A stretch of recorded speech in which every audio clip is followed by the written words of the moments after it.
அஸ்ஸலாமு அலைக்கும். இது ஒரு வீட்லேருந்து வந்துக்கிறோமா. வெள்ளை பிரியாணி இடியப்பச்சோறுன்னு சொல்லுவோம், ஆனால் இது பிரியாணி. கறி, இஞ்சி பூண்டு எல்லாம் விட்டு பாதம்லாம் விடுவோம். தேங்காய் பால் கொஞ்சமாக இறக்கும்போது விட்டு தயிர். இதான் தைக்கா சம்பல். இடியப்ப பிரியாணி எங்கள் 2 பேரும் காணும். கோழியில் போட்டிக்கிறோம். ராசினா கோழி குஞ்சில் வட்டியில் போவோம்.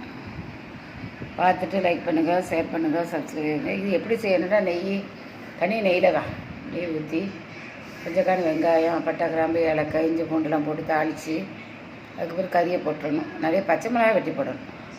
பச்சை மிளகாய் வெட்டி போட்டு நிறைய வதங்கின உடனே நம்ம கறிக்கு தக்கினேன் வதங்கின பிறகு கட்டியாக கொஞ்சமாக தேங்காய் பால் இடியப்பத்தை ஊற வச்சுக்கிறணும்.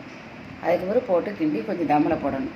இது தைக்கா சம்பல்ட்டு இது சொல்லுவோம். இது பொரியக்கடலை, பச்சை மிளகாய், அடை ஊறுகாய், எலுமிச்சை பழம் எல்லாம் போட்டு பிசைஞ்சு செய்கிறது தான் பொரியக்கடலை சம்பல்.